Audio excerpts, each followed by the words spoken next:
A flashlight. That's the first one. And it's the one I'd tell you to sort out tonight if you only do one thing on this list. Not the flashlight in the kitchen drawer. Not the one in the garage. One that lives on the nightstand. That I can find in the pitch dark, without sitting up, without fumbling, without knocking over the water glass trying. I keep mine right at the front edge where my hand lands naturally. And here's why. Because there's an actual reason, and it's not paranoia. The power goes out at night. And it does, everywhere, a few times a year at least. And what most of us do is reach for the phone, because it's there, and it has a light. Fine, but the phone might be charging across the room, it might be at 4%, and the light on it is the wrong kind anyway. It's a narrow, harsh beam that makes everything else darker. I'll tell you exactly when I learned this, because it wasn't theoretical. Storm came through in February, took the power out at about 1 in the morning, and woke me up because the furnace stopped and the house went silent in that particular way. And I lay there and thought, right, I'll go and check the breaker box. And I got up in absolute pitch black, no street light either, the whole road was out, and I made it about 4 steps before my shin found the corner of a chest I have had at the end of my bed for 11 years. 11 years. I know that room. I could describe every inch of it to you. And in the dark, with no light at all, I walked straight into it, because you don't actually navigate by memory the way you think you do. You navigate by the tiny bit of light there normally is, from the window, from the hall, from a clock face. Take all of it away, and you are genuinely blind in your own bedroom. That's the whole scenario. Not dramatic, just the ordinary situation where people who live alone get hurt, and it's completely solvable for about $10. Get one with a big switch, not a tiny fiddly button, because your hands at 3 in the morning are not your hands at noon. And check the battery twice a year. I do mine when I do the smoke alarms, same day, because a flashlight with a dead battery is worse than no flashlight at all. It gives you the confidence without the light. Hi, by the way, come in, sit down. What this is, I've been living on my own a long time, and over the years my nightstand has slowly become the most thought-through square foot in my entire house. Not by design at first, just by things going wrong at unhelpful hours, and me fixing them one at a time afterward. So today, I'll walk you through everything that's on it, and exactly why each thing earned its place. Some of it will seem obvious. A couple of them I've genuinely never heard anyone mention, and those are the ones I'd pay attention to. And at the end I'll tell you what I took off it, which turned out to matter as much as anything I put on. Number 2. My phone, but plugged in and lying face down where I can reach it without leaning. I know everyone has their phone by the bed. That's not the tip.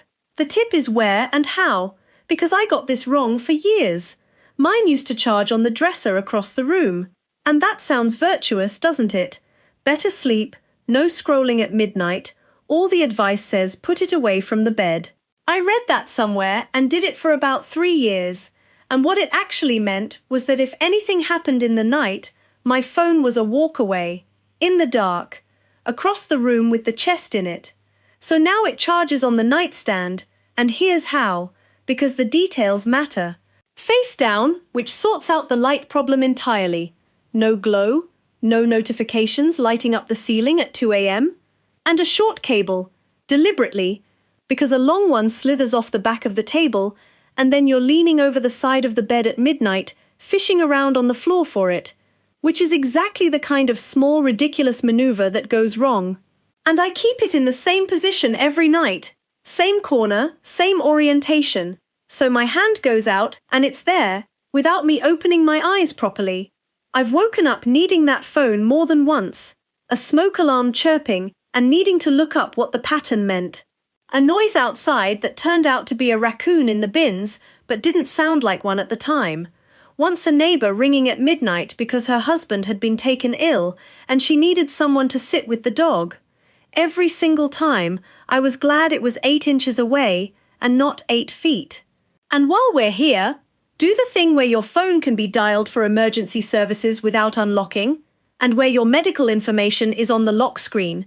Every phone has it now. It takes 5 minutes to set up, and it's specifically for the situation where someone else has your phone in their hand and you can't tell them anything. Number 3.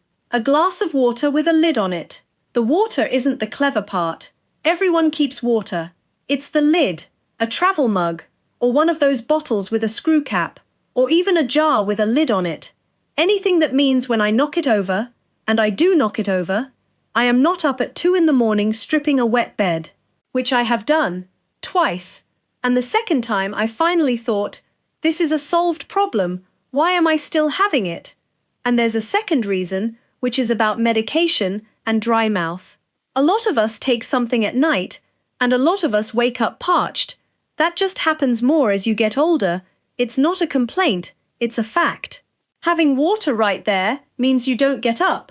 You reach, you drink, you go back to sleep, and every single time you don't have to get up in the dark is a small win. That's actually the thread running through this entire list, if I'm honest with you. Nearly everything on this table exists so that I don't have to stand up, cross a dark room, and go find something. Because that's the moment. That's when things happen to people our age. Not doing something dangerous, just walking across a familiar room in the dark at 3 in the morning, half asleep, in bare feet. Number 4. My glasses, in the same spot, every single night. I put mine in a shallow dish, not on the table, in a dish. And I know precisely how fussy that sounds. Here's why. On the table, they slide. They get pushed when you reach for something. They end up right on the edge, and then on the floor, and then somehow under the bed or under the table, and then you are on your hands and knees at 6 in the morning, patting the carpet in a wide arc, half blind, looking for the thing you need in order to look for things. Which is a genuinely comic situation the first time, and considerably less funny the fourth. The dish stops all of it. There's an edge, so they can't travel. My hand goes to one place and they're there. Every time, no thought required. And I'll be honest, this is the tip I resisted longest, because it seemed like such a small precious thing to bother about. It is not precious.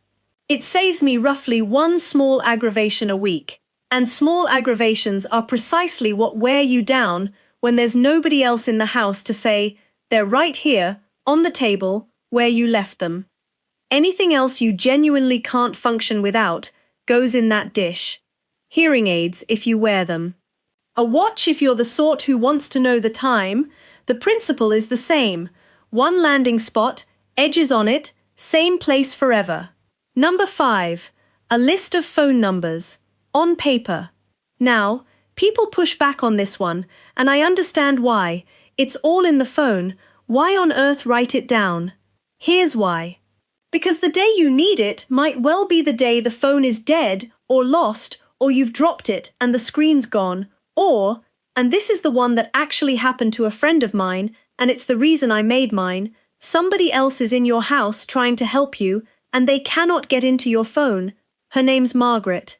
She had a bad turn in the night and managed to get to the door and let her neighbor in, and then she wasn't making much sense.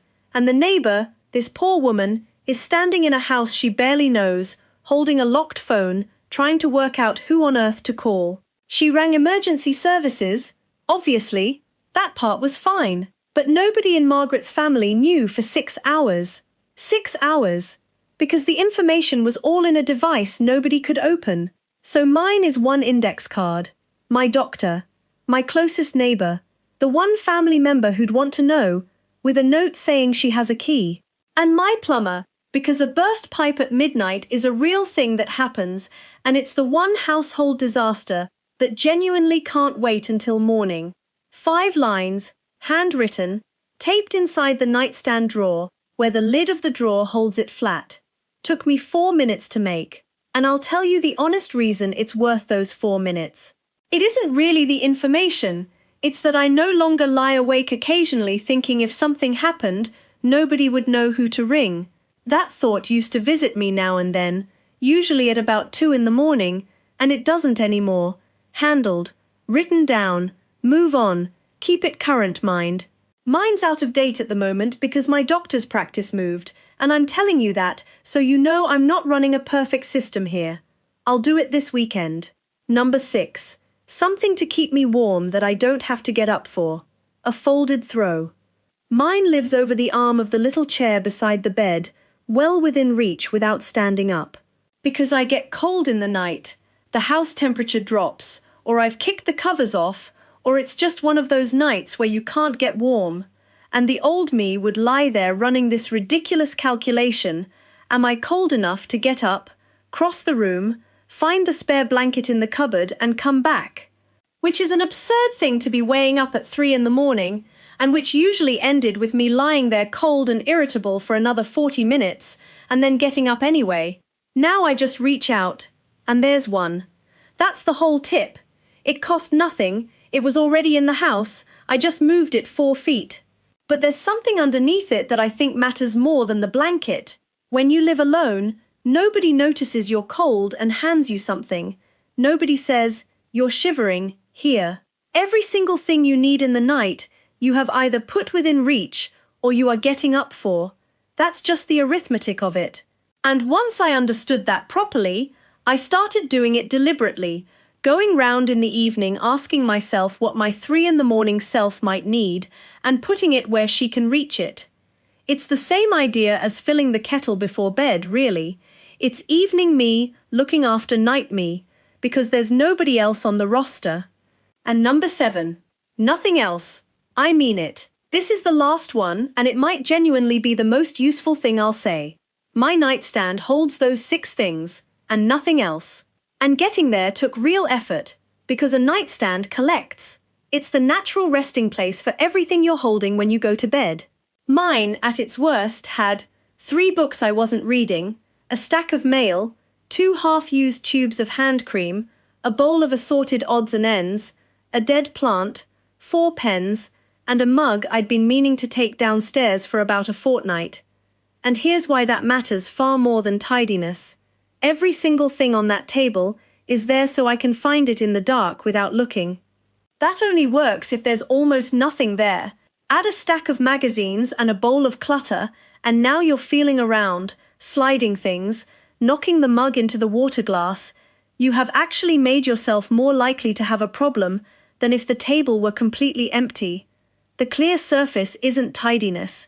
The clear surface is the system. It's what makes the other 6 things work. So once a week or so, I clear it back down to 6 things. Takes a minute, and now that I've done it for years, things don't really accumulate anymore, because putting something down there feels wrong in a way I can't quite explain. And one more thing. About the floor. While we're talking about the space around the bed, I said I'd tell you what I took away, and this is the biggest one. I cleared the floor between the bed and the door completely. Nothing on that path. No basket, no shoes, no bag, no chest. Yes, I moved the chest. 11 years it lived at the end of my bed, and after that February night it lives against the wall instead. I was annoyed about it for a week, and I haven't thought about it since. Because that path is the route I walk in the dark, half asleep, more than any other route in this house. Bed to bathroom, bed to door. It doesn't need to be tidy, it needs to be empty. There's a difference, and the difference is that tidy means things are in their places, and empty means there's nothing to catch your foot on. Add a nightlight in the hall if you haven't. The little plug-in ones that come on by themselves when it gets dark. A few dollars, pennies to run, and they turn the walk to the bathroom from a walk by memory into a walk you can see. Between the flashlight for emergencies and the night lights for every ordinary night, I've stopped moving through my own home in the dark entirely. So that's the 7. Flashlight, phone plugged in and close, water with a lid, glasses in a dish, numbers on paper, something warm, and a great deal of nothing. And when I look at that little table now, here's what I actually see, and it's not a safety setup.